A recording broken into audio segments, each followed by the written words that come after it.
Assalamualaikum warahmatullahi wabarakatuh. Perkenalkan, nama saya Mayang Nabila Permatasari dari kelas Indralaya. Sebelumnya, terima kasih kepada Bapak Rizwan Jainuddin, Ibu Dwi Hasmidiani, serta Ibu Dian Eka Amrita selaku dosen pengampu mata kuliah Metodologi Penelitian Pendidikan. Baiklah, di sini saya akan memaparkan proposal penelitian saya. Proposal penelitian saya berjudul Pengaruh Model Pembelajaran Contextual Teaching and Learning atau CTL terhadap hasil belajar peserta didik kelas 10 pada mata pelajaran ekonomi di SMK Negeri 2 Lahat. Baiklah, saya akan memaparkan isi dari proposal penelitian saya. Proposal penelitian saya terdiri dari 3 bab, yaitu yang pertama pendahuluan, yang kedua tinjauan pustaka, dan yang ketiga adalah metode penelitian. Bab pertama yaitu pendahuluan yang terdiri dari 4 subbab. Yang pertama latar belakang, yang kedua rumusan masalah peneliti, yang ketiga tujuan penelitian, dan yang keempat adalah manfaat hasil penelitian. Latar belakang dari penelitian saya yaitu yang pertama masih lemahnya di dalam penguasaan kemampuan pemahaman atau penjabaran konsep secara maksimal. Banyak guru yang belum berusaha untuk mengaktifkan kemampuan pemahaman konsep yang langsung menerapkannya ke dalam kehidupan sehari-hari. Menurut Ahmad Badawi dalam Fitriani 2016, guru harus mempunyai 3 komponen membangun tradisi nalar kritis. Yang pertama yaitu kecakapan profesi, pedagogis, kepribadian, dan sosial yang harus guru kuasai. Karena itu, pemilihan metode, strategi, dan pendekatan dalam mendesain model pembelajaran guna tercapainya pembelajaran yang baik adalah tuntutan yang harus guru kuasai.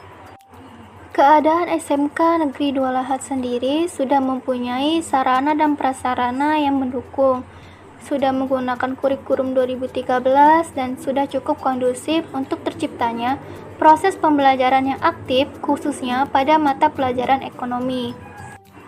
Masalah yang dihadapi pada mata pelajaran ekonomi di kelas 10 ini yaitu lemahnya sistem pembelajaran yang dilakukan dalam proses belajar mengajar, yaitu menggali kemampuan pengaplikasian teori yang banyak diajarkan dengan hal yang sebenarnya di kehidupan sehari-hari.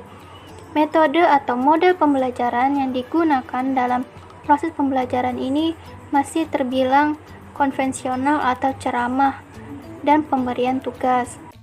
Dalam hal ini, peserta didik mencatat apa yang guru jelaskan serta tuliskan di papan tulis. Serta banyak anggapan dari peserta didik bahwa mata pelajaran ekonomi ini sangat sulit dan terkadang membuat peserta didik mengantuk dan keluar masuk kelas. Hal inilah yang pasti harus diperbaiki dengan menggunakan metode atau model pembelajaran yang dapat membuat mata pelajaran ekonomi yang dianggap sulit terlihat lebih mudah dipahami dengan menerapkannya secara langsung pada kehidupan sehari-hari. Salah satunya adalah menggunakan model pembelajaran kontekstual teaching and learning. Menurut Sugianto dan Nur Hadi di dalam Wahyono 2012, bahwa konsep ini adalah konsep yang mendorong guru untuk menghubungkan antara materi yang diajarkan dengan situasi dunia nyata siswa. Maka dari itu, rumusan masalah penelitian saya yaitu adakah pengaruh dari model pembelajaran Contextual Teaching and Learning atau CTL terhadap hasil belajar peserta didik di dalam pembelajaran ekonomi? Tujuan penelitian saya yaitu untuk mengetahui adakah pengaruh signifikan dari model pembelajaran CTL terhadap hasil belajar peserta didik kelas 10 akuntansi pada mata pelajaran ekonomi di SMK Negeri 2 Lahat.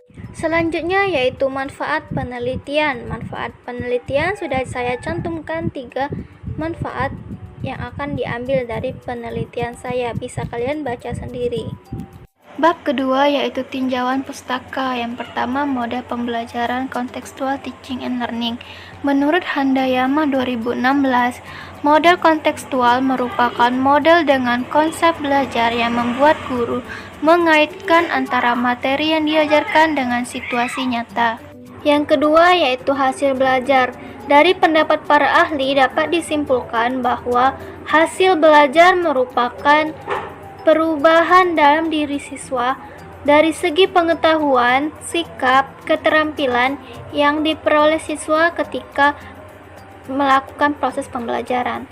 Selanjutnya yaitu mata pelajaran ekonomi. Dari berbagai pendapat para ahli, maka dapat saya simpulkan bahwa mata pelajaran ekonomi merupakan bagian dari pelajaran yang ada di sekolah yang berhubungan dengan ilmu ekonomi yang membahas tentang kelangkaan perilaku manusia dalam memenuhi kebutuhan hidupnya, dan masih banyak lagi yang berhubungan dengan ilmu ekonomi. Untuk pembahasan lebih lengkap terdapat di dalam proposal.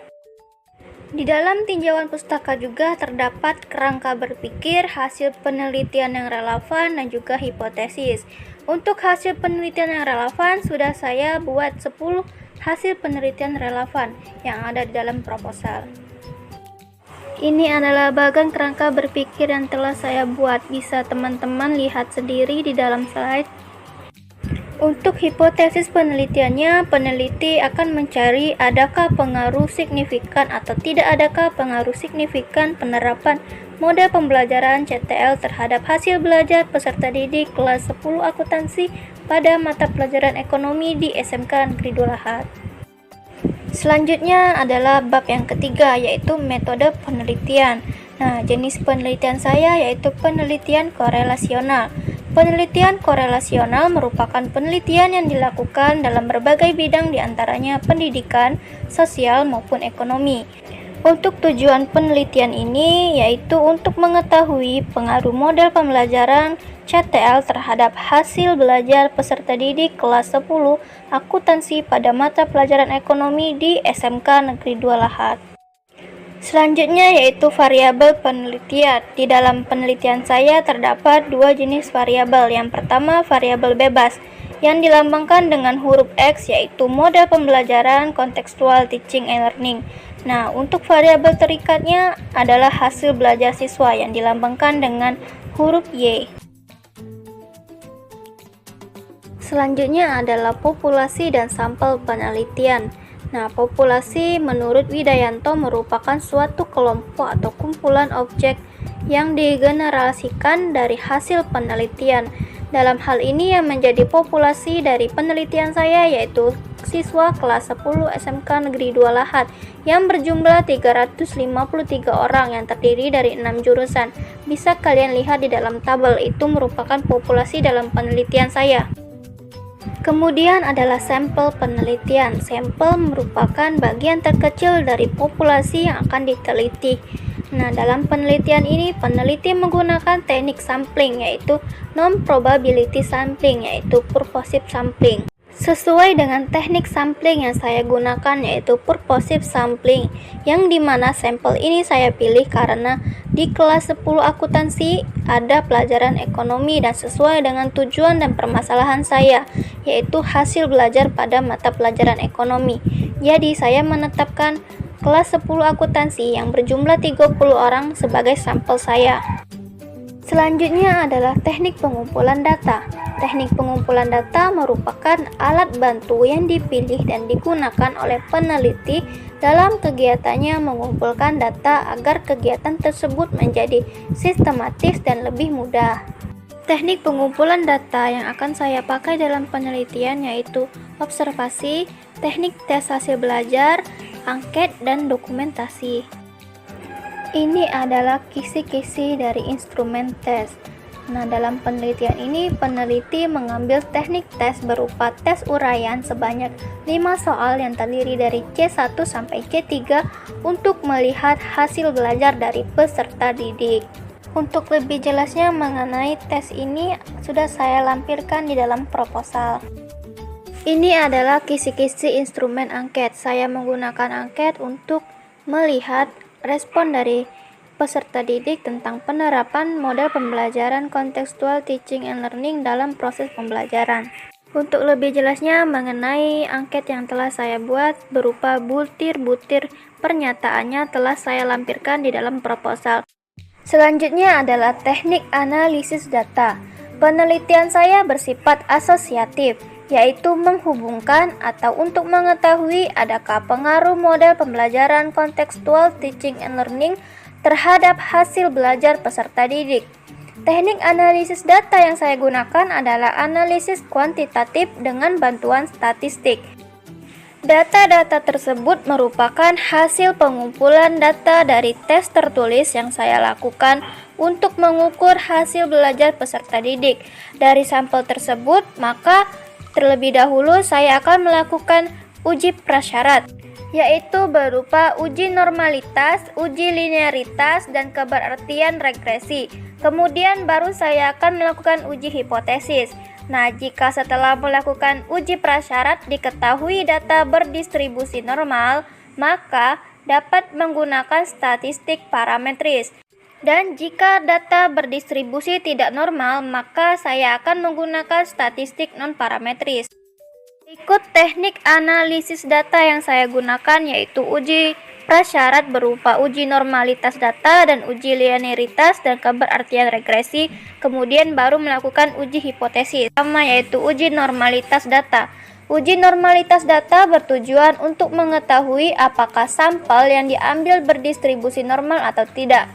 Terdapat beberapa rumus di dalam uji normalitas data, antara lain uji Lilliefors, uji Cheek kuadrat, dan masih banyak lagi. Apabila di dalam pengujian data yang dilakukan normal, maka hasil perhitungan statistik dapat digeneralisasikan pada populasi. Saya memilih uji Cheek kuadrat untuk uji normalitas data yang saya gunakan. Selanjutnya adalah uji linearitas dan keberartian regresi. Uji linearitas ini dilakukan untuk mengetahui apakah hubungan dari variabel bebas dengan variabel terikat bersifat linier atau tidak. Dengan kata lain, jika gambar grafik hubungan antara variabel bebas dengan variabel terikat, maka akan terbentuk kurva linier. Nah, untuk uji keberartian regresi ini dilakukan untuk menguji apakah koefisien regresi yang diperoleh memberikan hubungan yang signifikan atau tidak. Setelah saya melakukan uji prasyarat, maka kemudian saya akan melakukan uji hipotesis. Nah, uji hipotesis saya menggunakan analisis korelasi produk momen. Uji korelasi produk momen ini digunakan untuk menguji pengaruh variabel model pembelajaran kontekstual teaching and learning atau CTL terhadap hasil belajar peserta didik kelas 10 akuntansi pada mata pelajaran ekonomi di SMK Negeri 2 Lahat. Baiklah, itulah pemaparan dari isi proposal saya. Nah, untuk teman-teman, jika ingin penjelasan lebih lengkapnya terdapat di dalam proposal. Terima kasih atas waktunya. Wassalamualaikum warahmatullahi wabarakatuh.